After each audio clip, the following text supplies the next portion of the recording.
Welcome to the Liberating River, where spiritual freedom meets soul aligned wealth. I'm Wanda. There's something I've been thinking about deeply lately. A lot of people believe they have money problems. But when you really sit with people long enough, when you listen beneath those numbers, beneath the debt, beneath the spending habits, beneath the avoidance, what you often discover is that they don't only have money issues, they have inherited emotional roles. And I don't think we talk about that enough because money does not exist in isolation. Money lives inside relationships. Money lives inside family systems. Money lives inside identity. Money lives inside survival. Guess what? Money lives inside fear. It lives inside of shame. It lives inside silence. And for many people, the financial patterns they're trying to break did not start with them. They inherited environments. They inherited beliefs. They inherited emotional survival strategies. They inherited unspoken rules. And one thing I need everybody to understand is this: families teach money long before anybody formally explains money. I'm going to keep saying that. Children absorb financial energy before they understand financial language. They notice stress. I notice stress. I notice tension. Children notice fear. They notice why? In the arguments, in the silence. Who sacrificed what? Who controls what? They notice who gets blamed.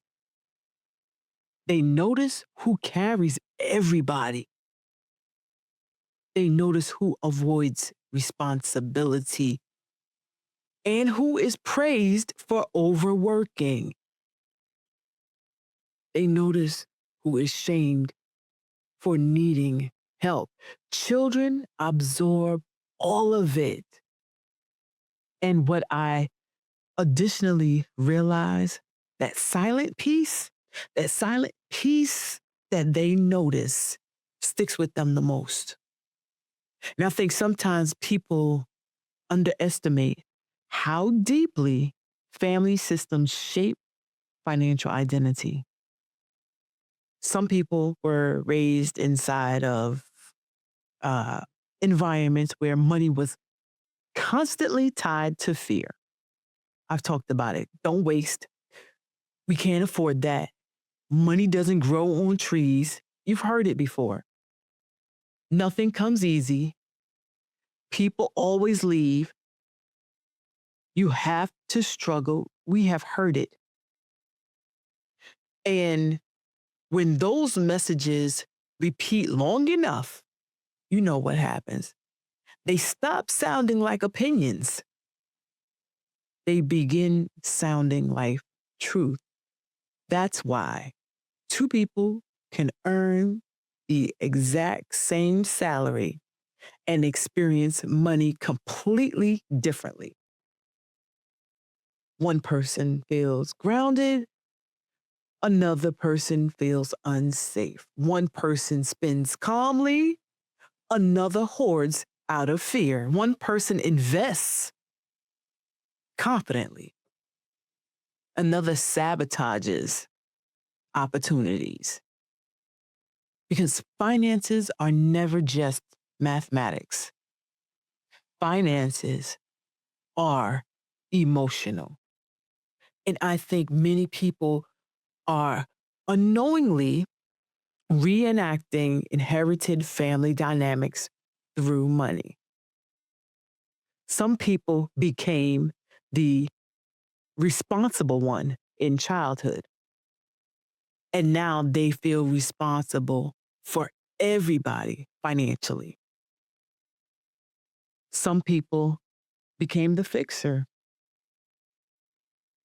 and now they constantly rescue people at their own expense. Some people become the peacemaker,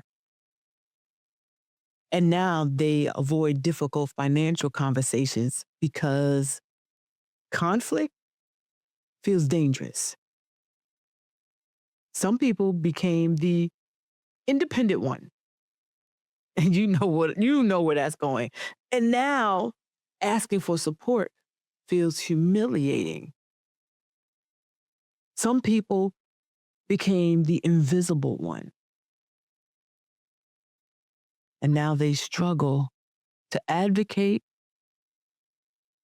for opportunities or recognition. These roles do not disappear automatically in adulthood. They evolve. They shape decisions. They shape relationships. They shape boundaries. They shape financial behaviors. And it infects every aspect of their life, not just financially. And I think one of the hardest realizations is understanding that sometimes what looks like generosity, hear me, is actually fear. Think about that. Why do I say that? Because some people overgive financially, not from overflow, but from emotional conditioning. They learned that love equals sacrifice. They learned that worthiness equals usefulness. They learned that being needed creates safety.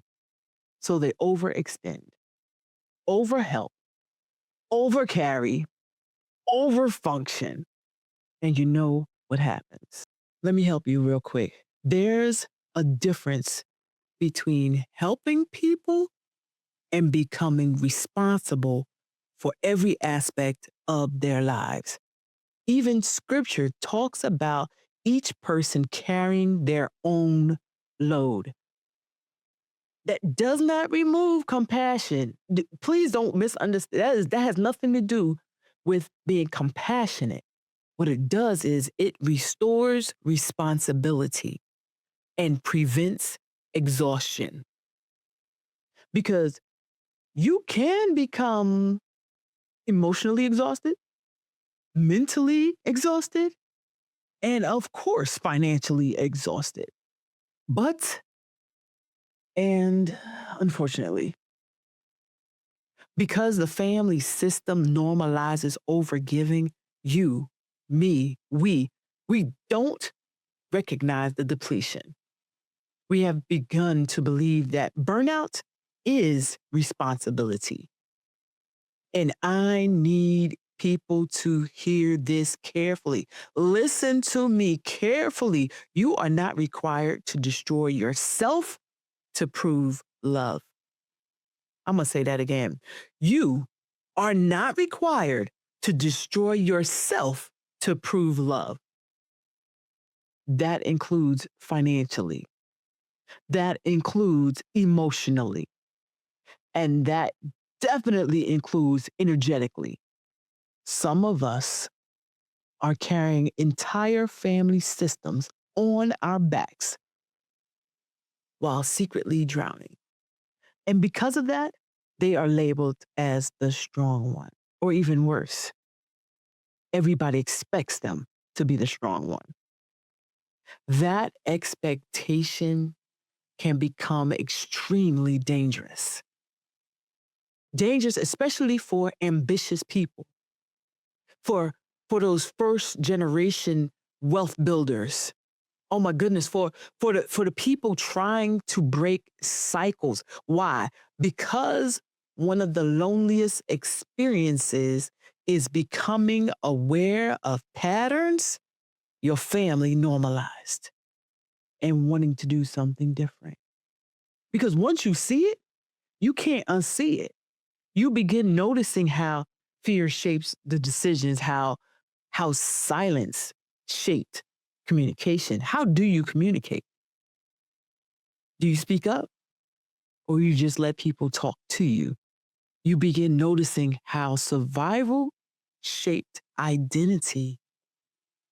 And sometimes that awareness creates internal conflict because you love your family, but loving people and recognizing unhealthy patterns are not opposites. I need you to sit on that one. Sit on that one. I'm going to say this again. Loving people and recognizing the unhealthy patterns are not opposites. That is so important. Why? Because we tend to feel guilty the moment we begin evolving. The moment we begin setting boundaries, we feel bad. The moment we stop financially rescuing everyone, people think we're being stingy, or we look at ourselves as if people are going to think we're being stingy and holding back.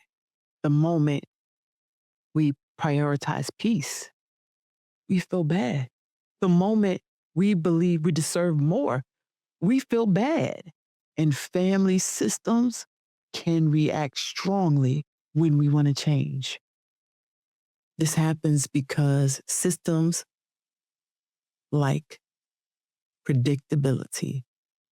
It doesn't matter that we're talking about family in this instance.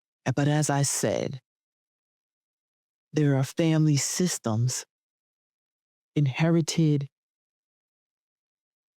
patterns. Patterns have a predictability about them. When one person evolves, the balance shifts.